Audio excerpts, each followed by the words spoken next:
गुरुर्विष्णु गुरुर्देवो महेश्वरः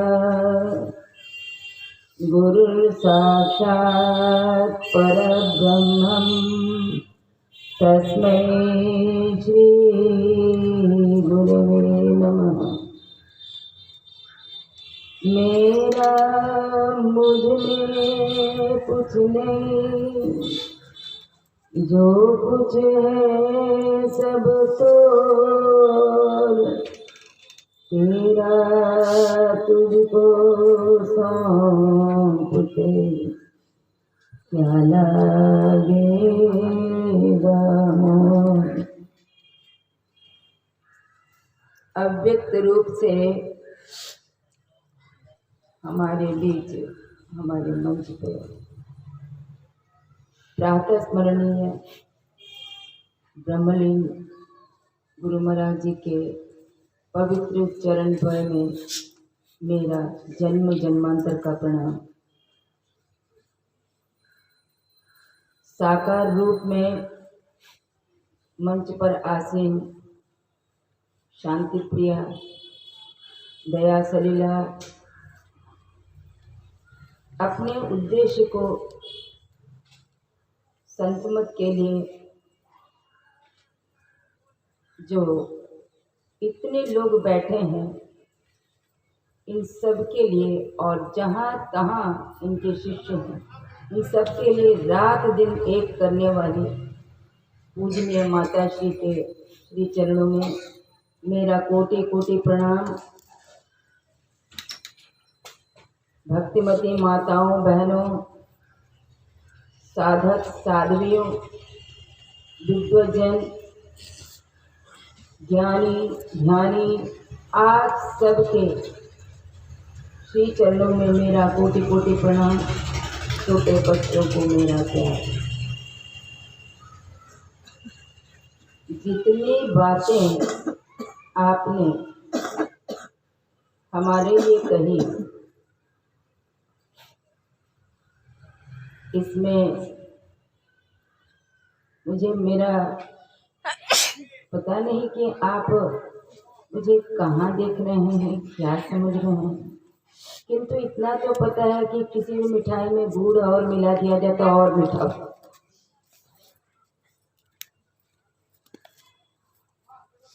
ऐसी बात है।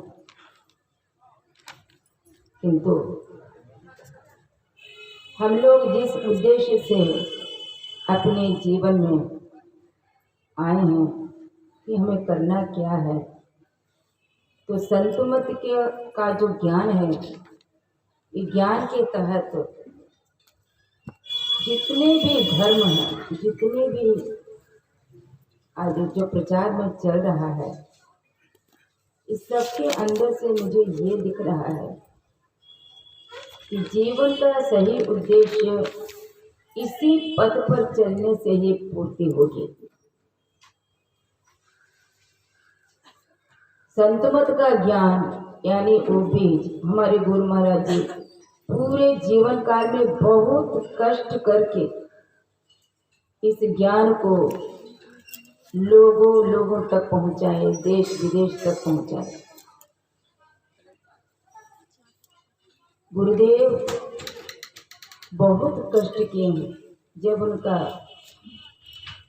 जीवनी पढ़ते हैं तो पता चलता है कि उन्होंने इस ज्ञान को प्रचार करने के लिए बहुत ही कष्ट उठाए, मगर सफल हो गए। सफलता ये दिख कैसे रही है?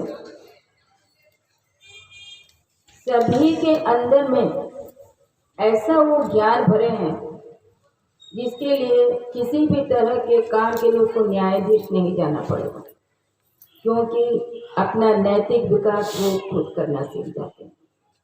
They are being their own teacher. Their experience making them the teacher. उनका जो ज्ञान है उसके लिए बाहरी किसी को उसे काबू करने की जरूरत नहीं है। उसके लिए वो खुद काबू करने के लिए हर कदम अपने को सचेत रखता है। इसलिए ऐसे ज्ञान को इस धराधाम में लाने के लिए जब ये पंच पाप अतिक्रमण कर जाता है, तभी ऐसे ऐसे संतों का जन्म इस धर्म में आता होती। तो कहते हैं यदा यदा हि धर्मस्य ग्लानिर्भवति भारत अभ्युत्थानमधर्मस्य तदात्मानं सृजाम्यहम् परित्राणाय साधूनां विनाशाय च दुष्कृतां धर्म संस्थापनार्थाय संभवामि युगे युगे। कहते हैं कृष्ण भगवान, जब जब अन्याय होता है पृथ्वी पर, जब जब अन्याय हुआ तब तब इसका पतन हुआ। पतन के बाद तो फिर उत्थान होना ही है। तब ऐसे ऐसे महान संतों को इस धराधाम में भेजकर औरों की उन्नति करने के लिए, जीवन के रहस्य को बताने के लिए, समझाने के लिए वो आते हैं। तो कहते हैं जैसे ही पृथ्वी पर परमात्मा का आगमन होता है, आए हैं, तब हम सभी के अंदर में ये ज्ञान पनपा। और ये ज्ञान क्या है? एक पूर्ण गुरु से हम दीक्षा लेते हैं तभी हमारा उद्धार, अथवा अदरवाइज नॉट। तो जिस तरह हम ये ज्ञान को हासिल कर लेते हैं, तो इसमें हम परिपक्व हुए हैं कि नहीं, ये हमारा ध्यान बताता है।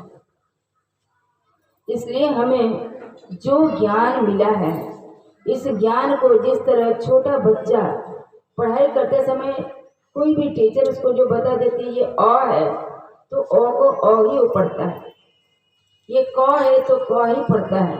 उसी तरह यदि आंख मूंद कर ऐसे गुरु का हम शरण कर लें तो हमारा ज्ञान पक्का होगा। जब पक्का होगा तो कभी धक्का नहीं खाएगा। इस तरह जब हमारे अंदर में इस षड्भैरी आती है तो हम लोग क्या करते हैं, कभी कभी बहुत अच्छा से ध्यान करके उठते हैं, अगली घड़ी में ही दिखाई देता है किसी से कुछ एक ऐसा मौका आ जाता है कि वहां पर क्रोध उत्पन्न हो जाता है, काम उत्पन्न हो जाता है। यानी सभी जो हमारे ये जो पंच पाप है उसमें से कोई एक उगा है। उसी समय हम अपने दिमाग को सतर्क करें कि देखो ये काम हम क्या करना है। हर समय जाप करें।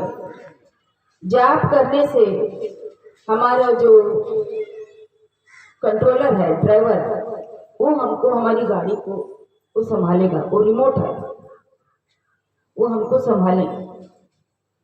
ये विश्वास यदि रखते हुए हम आगे बढ़ते हैं तो हमको विश्वास है कि हम सभी जो इस गाड़ी में बैठे हैं, ये गाड़ी हमें अपनी मंजिल तक अवश्य पहुंचाएगी। ये हमारा गुरु महाराज जी का ज्ञान है। देखिए, तो ऐसे के लिए हम क्या करें, ऐसे गढ़ में आते हैं जब, तो हमें चाहिए ऐसा एक गुरु मिले, उस गुरु के हम सानिध्य में आकर के ये ज्ञान लें और ज्ञान ले करके हम उसे करें। यदि हम उसको नहीं करते हैं तो ऐसे एक घटना मुझे याद आ गई कि एक व्यक्ति बहुत पीने वाला था, बहुत पीता था। तो पीता था तो किसी ने उसे, कोई एक अच्छा व्यक्ति उसे ले गया अपने दोस्त से मिलाने, बोले कि यार चलो तुम मेरे दोस्त के पास चलो, वो बहुत अच्छा अच्छा ज्ञान देते हैं, तुम चलो ना। हाँ हाँ, हमको कोई सुधार दे तब ना। तो गए, जाकर के वो बोले कि क्या बात है, शराब छुड़ा सकोगे? तो बोले कि ये तो नहीं बोल सकता। तो उसने कहा देखो, ये जो ज्ञान है, ये ज्ञान हमारा तहत तक यदि चला जाए तो शराबी हो जाए, तो इसकी शराबी यदि आ जाए तो कोई बात नहीं, मगर ये जो बाहरी जो शराब ये पी करके जो अपने शरीर को व्यर्थ कर रहे हैं 84 लाख योनि में, जो इतना उत्तम एक शरीर मिला है, इसको यदि हम बर्बाद कर दे तो हम क्या करें?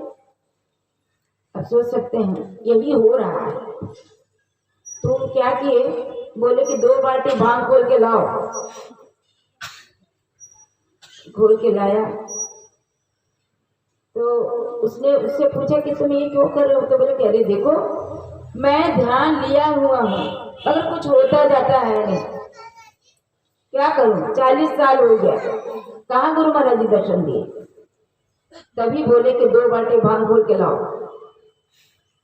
तो घोल के लाए, ग्लास पर ग्लास वो पी कर वो कुल्ला करके फेंक रहे। दोनों बाल्टी पिए और कुल्ला करके फेंक दिए। तब वो बोलते हैं, हंसने लगे, ये क्या किया आपने? पिएंगे अंदर जाएगा तभी तो होगा नशा, कैसे हुआ? यही तो आप कर रहे हैं, जो आप कर रहे हैं वही मैं बताता हूँ। आपको जब ज्ञान मिला है, कितनी देर आपने अपने शरीर को स्थिर करके अपने ध्यान किया? कुछ दिखे न दिखे, मगर बैठे हो कभी? एक दिन कितना घंटा बैठे हो बताओ? क्या करूं हुजूर, बहुत सारा काम रहता है, परिवार में पत्नी बीमार है, बच्चा बीमार है, क्या करें? तो बोलते घोड़ा में ही तो कीड़ा लगा है, तुम ही तो शराब पीते हो, तुम अपनी पत्नी को क्या सुना? इसलिए यदि हम खुद सुधरे रहेंगे तब हम अपने परिवार को बता सकेंगे कि तुम भी ये करो। नहीं तो बोले पापा तुम तो पियो छो, हमें नहीं पीवा हो। बताइए, यदि ये ज्ञान हमारे अंदर पनप जाए कि हम किस वजह से संसार में आए हैं, तब हमको अपने जीवन की सार्थकता पता चलेगी। इसलिए ऐसे ज्ञान के लिए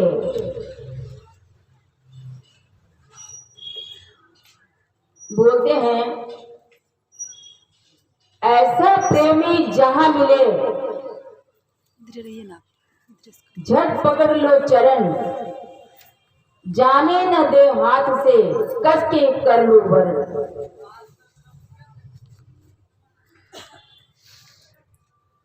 यानी जैसे ही हम कोई गलती करेंगे तो वहां कुछ बताने वाला रहेगा, कुछ करने वाला रहता है। इसलिए यदि हम उनका चरण पकड़ लेते हैं कस के, तो वो ज्ञान हमें अच्छा देंगे, पूर्ण ज्ञान देंगे। ऐसे शरण में हम आए हुए हैं जो हमारी माता जी हैं हमारे सामने। इसलिए ऐसे ऐसे महात्मा के सानिध्य में यदि हम आ जाते हैं तो हम अवश्य शीतलता पाएंगे। और शीतलता पाने का मकसद ये है कि हम उस ज्ञान के अंदर अपने को भिगाएंगे। देखिए, इसी तरह एक और एग्जाम्पल मेरे सामने आया, जो भोजन हमारा यदि शुद्ध है तो भजन सही होगा।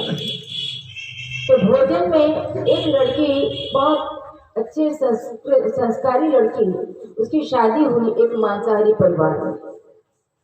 मांसाहारी परिवार में जब हुआ तब क्या हुआ जानते हैं? वो इतनी परेशान हो गई, वो लड़की दीक्षा ली थी संसेवी बाबा से, और जैसे ही वो लड़की की शादी हुई, लड़की फिर जाकर के उनके पास बहुत रोने लगी, बाबा आपने तो मेरी शादी बताया कि करा दिए, देखिए कितना गंजन हो रहा है, सभी मुझे मार रहे हैं, पीट रहे हैं, कहते हैं कि तुमको बनाना है, तुमको खाना है भी, किंतु वो नहीं खा पाएगी क्योंकि कभी खाई नहीं थी। इसलिए वो क्या की, तो बाबा बोले देखो सब ठीक हो जाए, एक काम करो, तुम जाओ और जा करके सबसे पहले जो सुबह उठते हैं सबसे पहले उनका चरण पकड़ो, प्रणाम करो। वो कभी नहीं की थी। उसके बाद जैसे ही वो फ्रेश होने जाएंगे, बाथरूम जाएंगे, तुम पानी भर के रख दो।